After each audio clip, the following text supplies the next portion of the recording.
Hey everybody, and welcome to the second episode of the Detroit Lions franchise. We're finally going to get our hands on some gameplay, and let's get right into it. First thing we wanted to do is we wanted to go see what kind of roster the 49ers were bringing. We wanted to know if there were any notable rookies we needed to know of, any free agent signings. And to my surprise, we went in there expecting some changes, and it's going to be quite the same team coming forward. Mostly returning players. All their starters are returning players. So in that sense, we kind of knew what to expect. Of course, at cornerback position, two talented guys in Richard Sherman, Jason Verrett. They also have Fred Warner, one of the best linebackers in the league these days. And, on offense, we'd have to worry about Kittle, Mostert, and Deebo Samuel. And so let's get right into it. We got the opening kickoff here, and I'm super excited to get this going. And here we go, opening kickoff of the 2021-2022 season, and it's a touchback. We don't mind that right there. They've got some explosive players that are able to return the ball. Now, first play of the game, Jimmy Garoppolo under center, and you see George Kittle. He's got the superstar abilities down there on the right as tight end. And first play of the game is a Raheem Mostert run, and it's going to be stopped. That's Jeff Okudah getting involved there to take him down. Next play after here, second and 7. Another handoff to Raheem Mostert, and this one is stuffed behind the line. It's a great start so far. Stopping the run is going to be a big part of our game plan going forward, and I think we're comfortable. If we can stop the run, I think we can come out with a win. Now, Jimmy Garoppolo in the shotgun, Mostert to his right. It's 3rd and 8 here, looking to get the first down, and on the first drive, they're going deep, and they test Malik Hooker, and Richie James Jr. burns him for the touchdown, 73 yards, and newest acquisition, Malik Hooker gets burnt deep. So we're going to sip right into it. The next kickoff here, we got Agnew getting his first chance to make a play in the kickoff return game. And he's got a solid return here, taking it down to the 29-yard line on the right hash. And we were going to see Matthew Stafford for the first time with a returning team. Of course, no Kenny Golladay. No, this is going to be a much different team. And we're going to rely on the run game much more as DeAndre Swift gets the first play there, runs it up the middle for a good gain of 7 yards. 2nd and 3 now, Matthew Stafford in the shotgun, Swift to his left. He's going to snap the ball here, and it's going to be another run, inside zone. DeAndre Swift just short there. It's going to be a 3rd and 1 likely. We're a little disappointed with that one. I thought there was a hole to go get here. And now 3 plays in a row, testing Swift this time in the play action. We get him in the flats. He's as open as can be for that first down there. 1st and 10 now, shotgun once again. Looking around, Matthew Stafford finds Hawkinson for the first time today. And Hawkinson's going to get about 12 yards there. A great gain. Back under center. We got Kerryon Johnson with his first carry of the year, and he's going to gain only 2 yards, struggling to get the run game going. But now DeAndre Swift, with some good blocks, is able to fight forward from the pitch to the right there for the first down. A good gain there, a necessary one for the first down. Now play action. Once again, Matthew Stafford looking around, and he's going to find TJ Hawkinson once again. And if you guys were wondering just how important he would be to this offense, I think it's very clear right away. Already 2 catches here for first downs. Matthew Stafford, and that was going to be a big issue. That D-line, how much pressure were they going to create? And you can see right there, they get a lot of pressure there. And Javon Kinlaw is going to make the stop on DeAndre Swift. He was a first-round pick last year to replace DeForest Buckner. And we're going in back to the 49ers here. And the first run there, Raheem Mostert once again stopped, only gaining 3.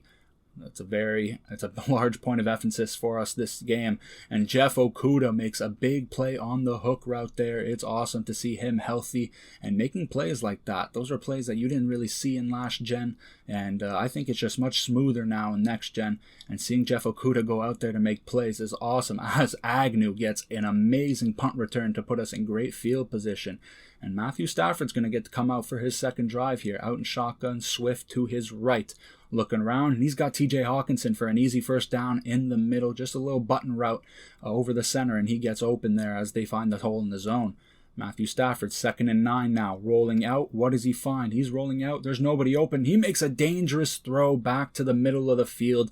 Fred Warner just a little bit late, can't make a play on it. Now Matthew Stafford looking around, and pressure is in his face again. Who else but Bosa to make the big play, forcing us to take another field goal. And a point of emphasis here is Matt Prater hits one from deep. This is where he struggled last year, so to see him getting one early this season is definitely going to be a big confidence boost.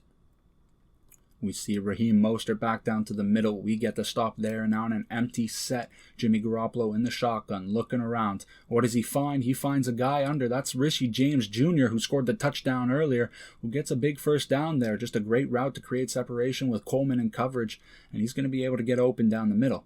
Now, motion over. Jimmy Garoppolo is going to hand it off to Raheem Mostert, and nowhere to go once again. That's Romeo Okwara behind the line of scrimmage.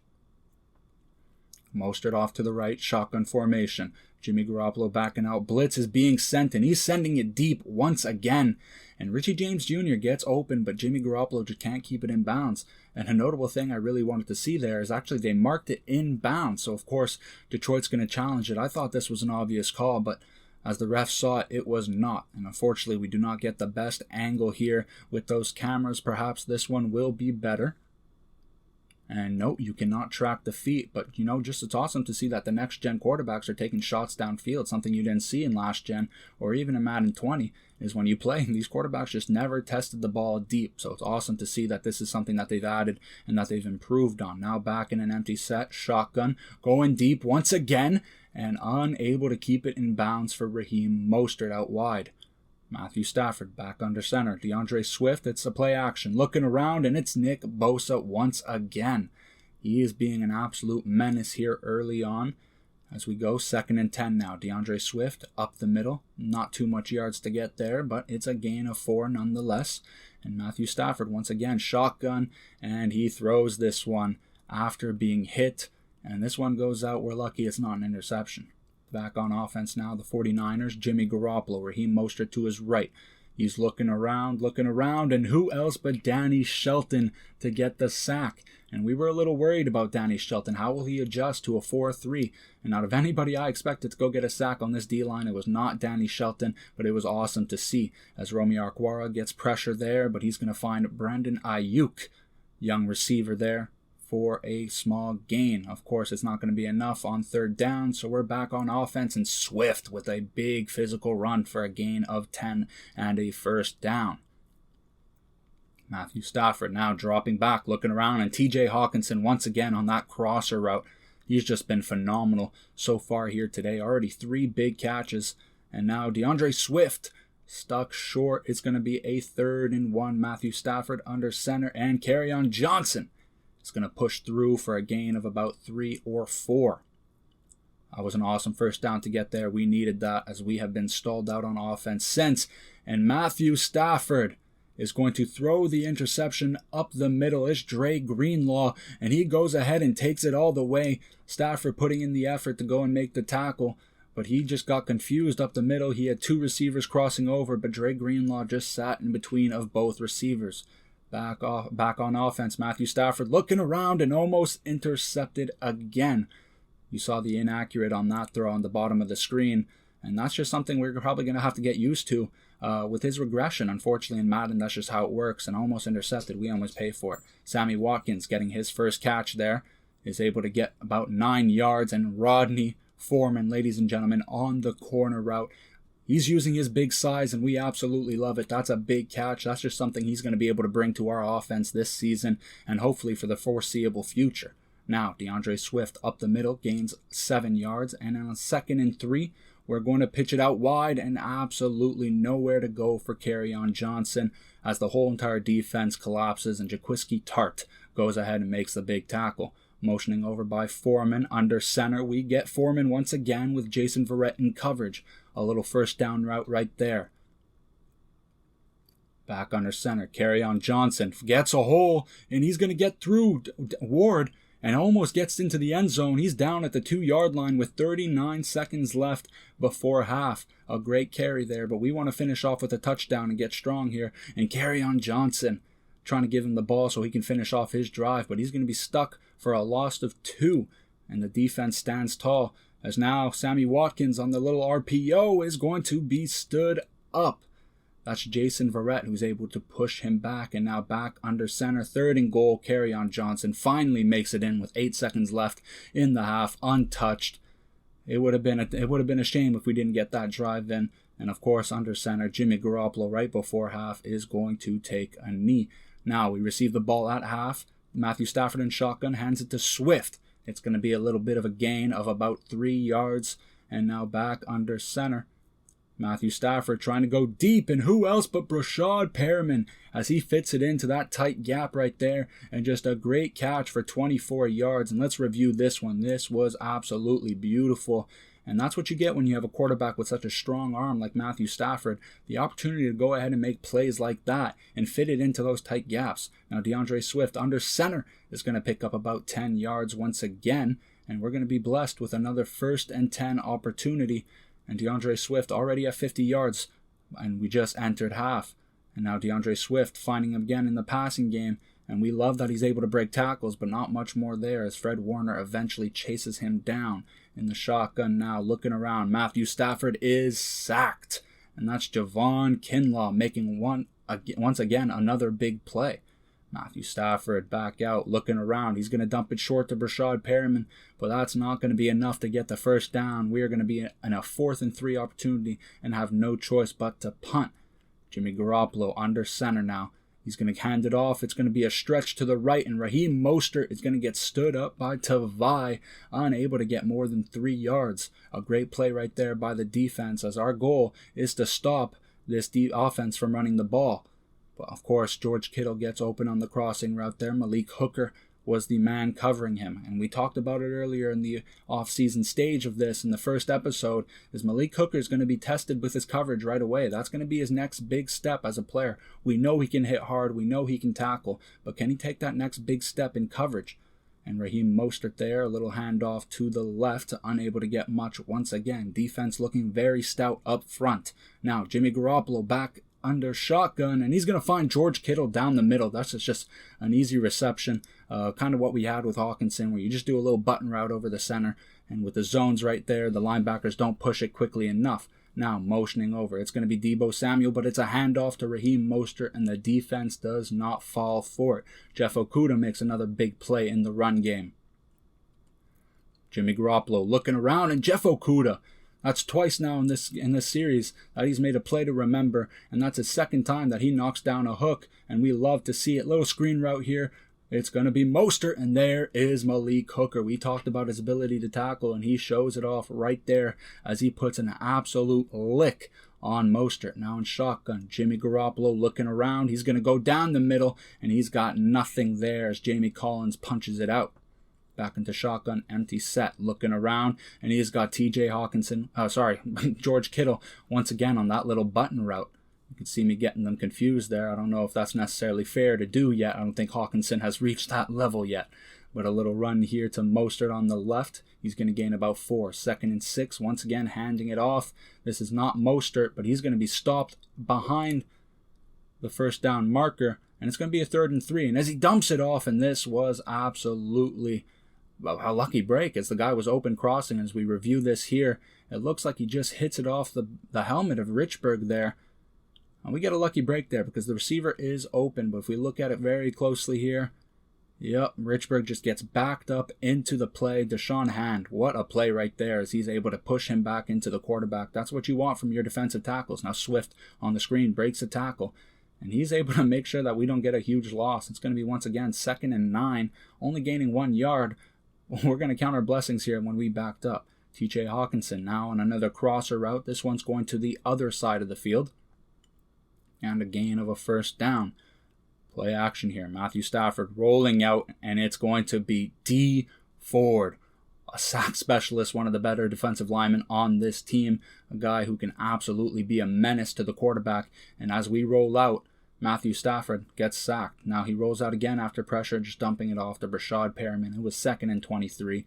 We're not going to test the ball downfield just yet. Matthew Stafford now waiting for someone to get open, and it is Nick Bosa who gets there before anybody can get open. Matthew Stafford has been on the ground quite a bit today, and this offensive line is showing that it is struggling against an elite D-line.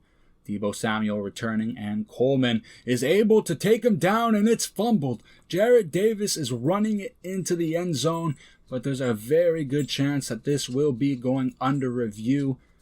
That is too bad. That was a lucky break that we needed to flip momentum. But let's see what happens here. Just a great play by Coleman to punch it out eventually, but as you can see, the knee is down, and the booth review does come. And unfortunately, this will not go our way. The knee is down. The ball does not come out. That is an obvious choice right there. That's too bad. That would have been big for our defense. A lot of momentum switch can come from a play like that, and it just doesn't go our way this time. Nonetheless, a great job by Coleman to make sure Debo doesn't get a big return, but we would have definitely loved to have the touchdown there. And the game remains 17-16 for San Francisco.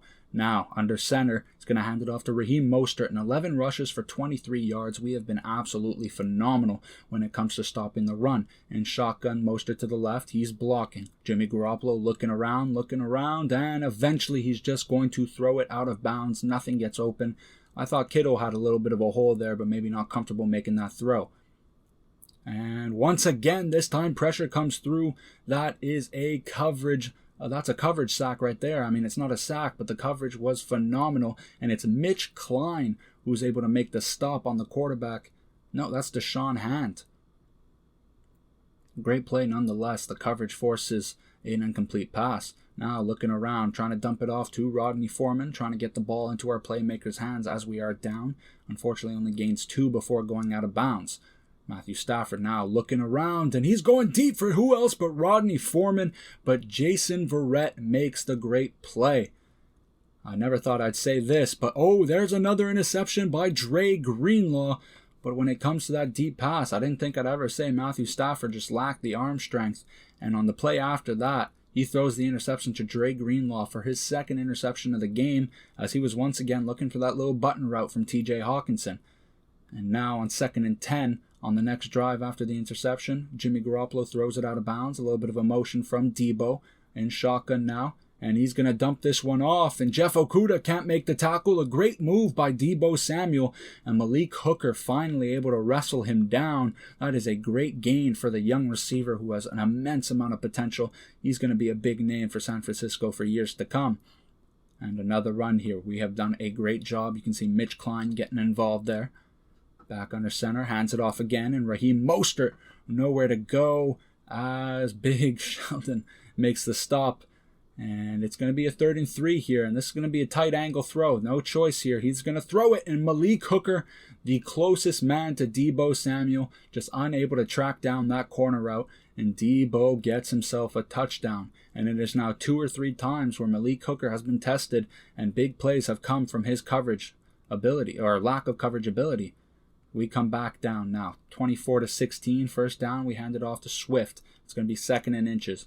You see a motion here. We fake the handoff and go down to middle. DeAndre Swift breaks a tackle and almost gets it down loose to the 2nd level. But Fred Warner, one of the more athletic linebackers in this league and probably the best defender on this defense, able to track him down.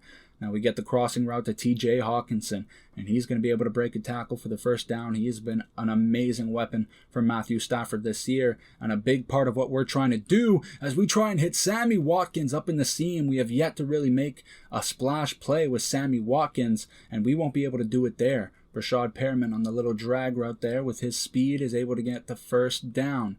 Now Matthew Stafford hands it off to Swift, and it's going to be a little bit of a gain of 4. But we need a touchdown here if we stand a chance to win this. And down, look in the middle, and there's Sammy Watkins. Finally, we get a noticeable play by Big Watkins. He's a big signing for us. He's going to be the main guy replacing Kenny Golladay.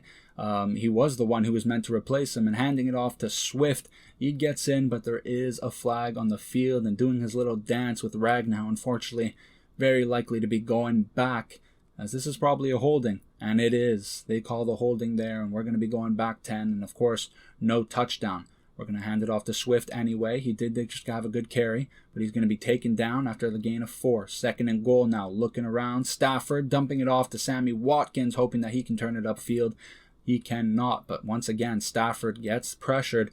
And this, another interception to Jason Verrett. And this one was just shocking. This was a little toss right here, and he's going to throw it out wide to the left, and Jason Verrett is just going to land on it.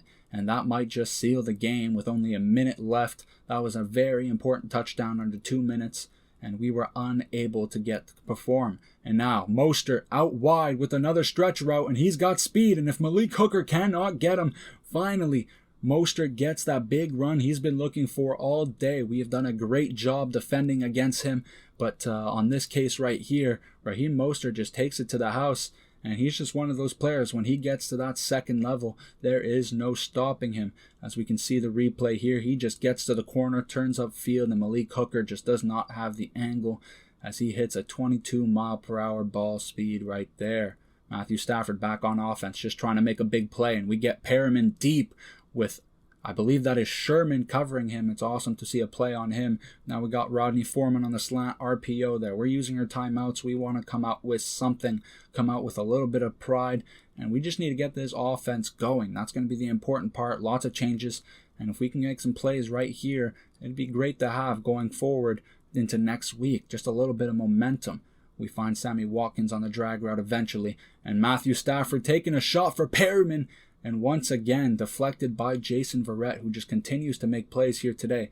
Looking around, going for the corner again, this time for Rodney Foreman, and it's Verrett once again in coverage. He has been phenomenal here today. Now we're going to dump it off in a little drag up the middle to Brashad Perriman. We're going to use our last timeout with only 4 seconds left, hoping that we can just go in, put it into the end zone, and come out with something positive to finish the game after a horrible game, and throwing it out. And pressure comes in, and Matthew Stafford's going to take the intentional grounding. Now, we had a shocking game. I thought Matthew Stafford would come in a lot better, but that interception to Jason Verrett at the end of the game was the biggest shock. We were able to run the ball decently well with a 5.1 average. Our best receiver out there was Brashad Perriman. We were able to connect with him deep at one point, and TJ Hawkinson was a great target. But that interception to Verrett just showed perhaps what level of Matthew Stafford we're going to be getting at this point of his career. It was a short toss. He threw it off to the left a little bit, let it sail, and Jason Verrett's just going to turn around. He's going to be gifted with a free interception. And, the receiver there was relatively wide open. And that was a very big missed opportunity, as that could have led us to, hopefully, get a stop on defense and then hopefully get a game-winning drive. But unable to do that, we're going to take the loss here in week 1. It is definitely an unfortunate news. I thought we did great in the run game, and I thought if we were able to stop the run game, that we would have a great opportunity to go out and win this game. But at the end of the day, it was the offense that ended up struggling. The San Francisco D-line did a great job creating immense amount of pressure. D. Ford and Nick Bosa were consistently in Matthew Stafford's face. Never really had a clean pocket, and that just shows what kind of O-line we have going forward. Now, I want to thank you guys for coming here. I hope you guys enjoyed having the first taste of gameplay. Unfortunately, it comes in a loss, but we had to expect this. This is going to be a big rebuild for the Detroit Lions. We've stripped the roster quite a bit. We had some veterans leave, and we brought in some new players, and I think it's going to be taking a while before we get a mesh. But right before I wanted to go check out where the Bears were going to be doing. This is our opponent next week. We wanted to see what they would be going forward with. And, having Nick Foles at running back, David Montgomery was going to be coming back. We went over to receiver. Allen Robinson did end up returning. He is a free agent in real life, but I guess in Madden he did return. He was going to be a big target, and we would have to go game plan around him. Veteran Jimmy Graham at tight end. We went to go see the O-line. Charles Leno at left tackle. Cody Whitehair. And a very weak O-line. And I thought this is where we can take advantage going into next week. If we can bring pressure and take advantage of that right side of the field that they have, we could be able to make a lot of disruptions going into next week. Okay, we went on to the defense here, and this is what they're known for. Khalil Mack, of course, Roquan Smith. They still have Kyle Fuller, a great cornerback. This was definitely going to be a stout defense. That D-line looks great. They still have Eddie Jackson over the top. This was not going to be an easy matchup. It's still a very talented D-line, and after the performance we had going into San Francisco, we knew that a big game plan and some good training would be key going into Chicago.